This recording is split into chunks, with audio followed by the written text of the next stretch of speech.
Hiya, it's Claire back with you today from Imagine Design Create. If you've been following our Facebook pages, you may have seen that I created this card earlier in the week.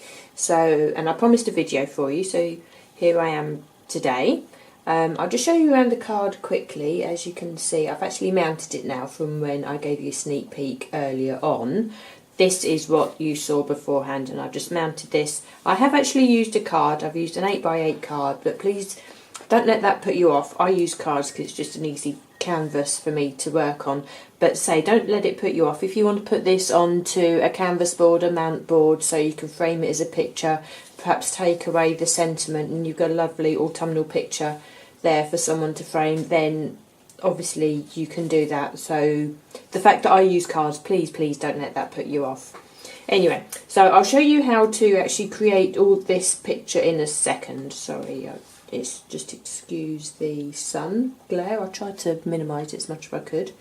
I will take you around how I actually created this picture in a moment. It's all done with stamps by.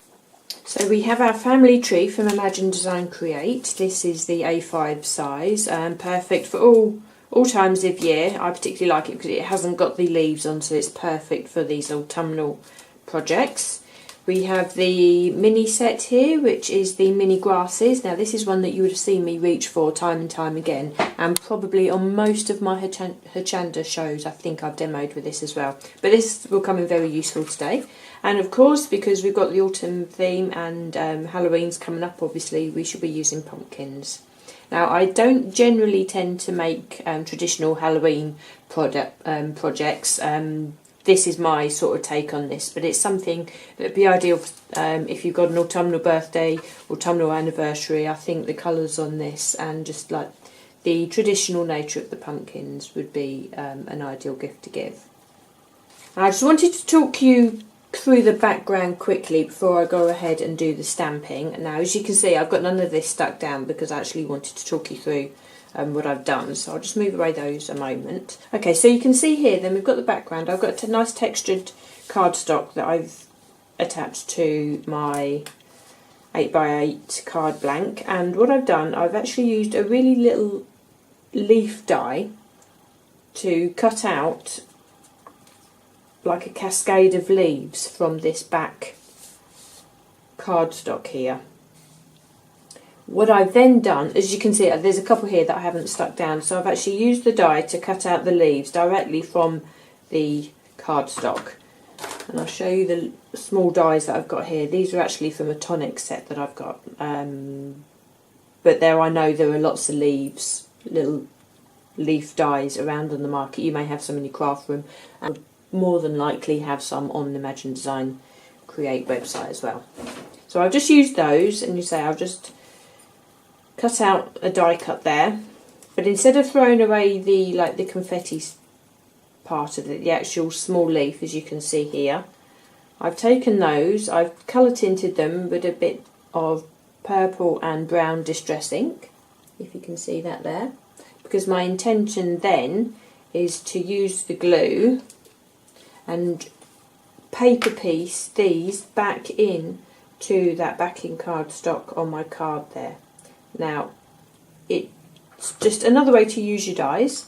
If you don't have an embossing folder, which would also look good, if you don't have a properly themed embossing folder that would look good in the background, then this gives you an alternative, just another way to use your dies, and just gives you a different type of background. So all you can see there is, because I've colour tinted the leaves that I was actually die cut out, if I paper piece them back in, they stand out and they just give you a really nice sort of cascading look on the back of the cardstock there, ready to mount our stamped piece of artwork. Okay, so now I'll just put this to one side. Now I'm starting off with just normal white cardstock, as I usually do. Again, this can be found on the website. It's the matte and layer cardstock that we use. I have the mattes and layers here, which I have colour tinted on the main project there using the Nouveau glitter markers. So I have an orange and I have a purple, so that they match perfectly. So all you need to do is just colour just a really small border around each side of the mats there with these markers. And I'll just bring in the other project. You can see here that we've got the purple and the orange mats there, and it just means that you have full control over the coordination of the colours that you have. The other products that I'll be using are the Distress Oxide. Now you can work with any ink that you are comfortable with. Normal distress inks. I'm using Mustard Seed, Ripe Persimmon, Dusty Concord and Forest Moss. Now if you have these, then by all means go ahead and use the oxides and craft along with me to create this project. Failing that, what I would always say is use the inks that you are really happy using, because you know your product, you know how they work, you're comfortable, and you get a really, really nice blend from them. Okay, so I'm just going to start off with the blending and just creating the backdrop to actually stamp onto. I shall talk you through this initially, then as the project goes on and what I'm doing becomes more self-explanatory, I shall speed the video up so you don't hear me waffling on for the whole time. So you can see here I've taken the Forest Moss and a blending tool. These are homemade ones, like I prefer to use. I find them easier dynamically and better. They sit better in my hand. So I'm just blending some Forest Moss onto the bottom of the cardstock here.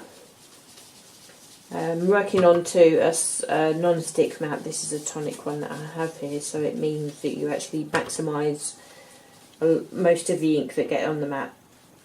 You actually end up pushing it back onto the cardstock, so it gives you a really smooth surface to blend from the mat onto the cardstock there. So don't worry too much about the blend being perfectly blended. If you still see some marks, that really doesn't matter, because we'll be over stamping on this. So don't give yourself a hard time about getting the best of blends.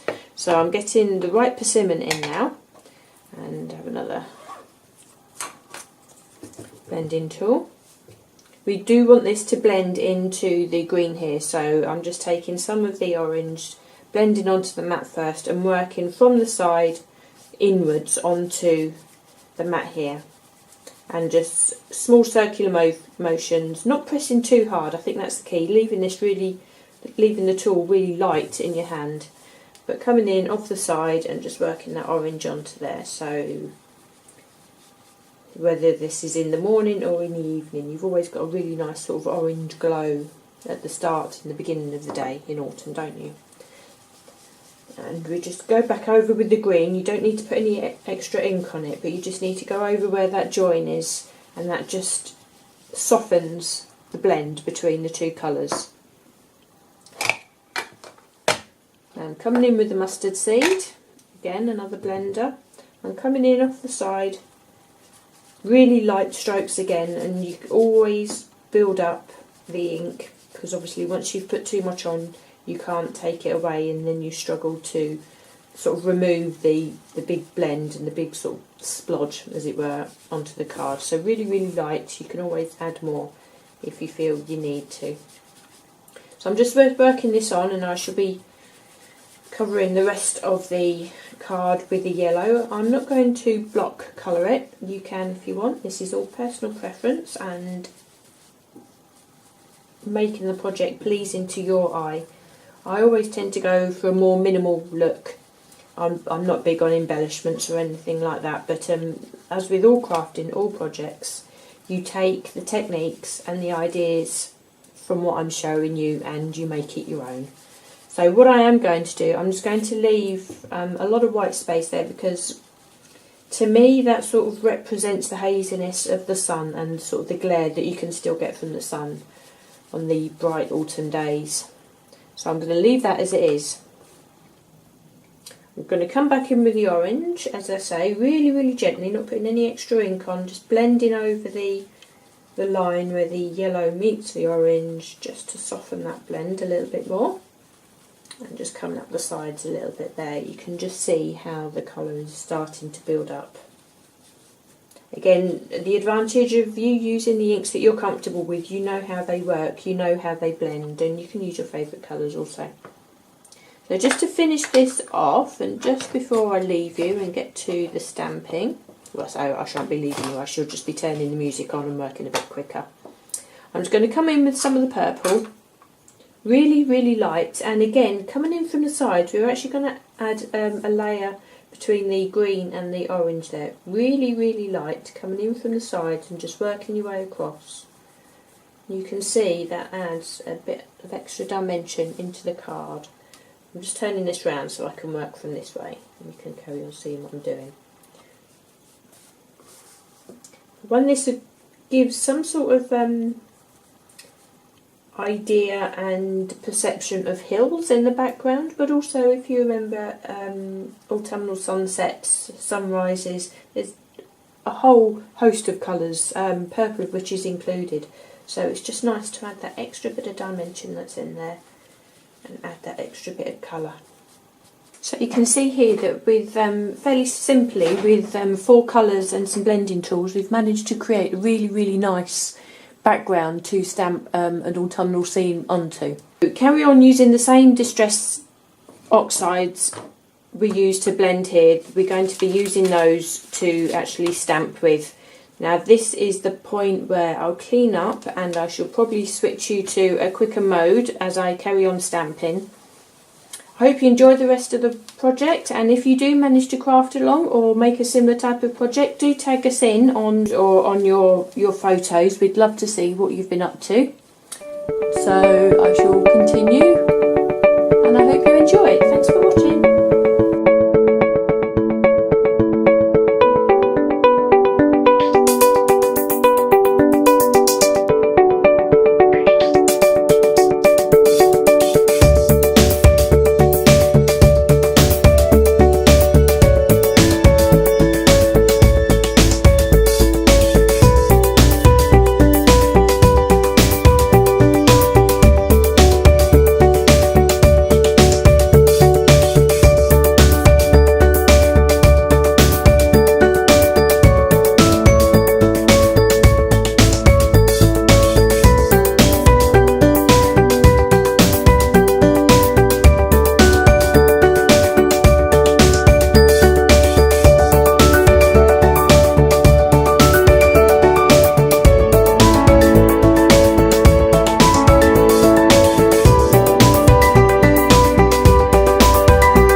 Right then guys, I just want to dip back in again here and show you what it is I'm doing. I'm using the spider web we have from our Halloween set, this spooky spider set, and I want to create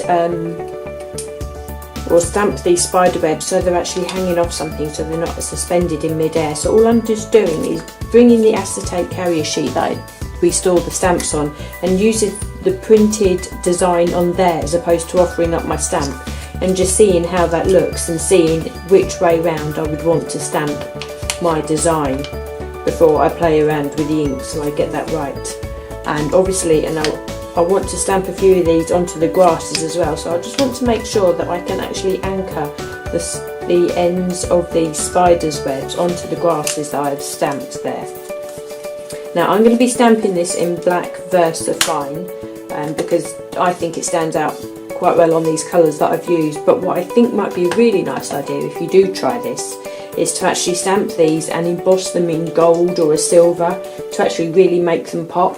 It might actually add a really nice bit of dimension to the card. So now I'm just bringing my stamp in, and I've inked it up with the black VersaFine, and I'm just going to stamp there so we can see that the spider web is actually coming from the tree. And you can see here, actually, I just wanted to show, I've got a really fine micron pen, a black fine micron pen. You can just, maybe you can just see here in the detail that this spider web's end hasn't actually quite reached the tree. So all I need to do, just draw it in. It's only a really small amount, but it just means that the spider web isn't just hanging in midair. It just adds a bit more, what can I say, a bit more integrity, a bit more realism to what it is that you're creating. So I've just extended this bit down here to this grass blade there. So I hope that makes a bit of sense for you guys.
Okay, so you can see side by side the two projects that I finished here. You can see the project that I showed you earlier on, I've taken a little bit more time to finish. So you can see that the shading on the pumpkins, I've taken a little bit more time over.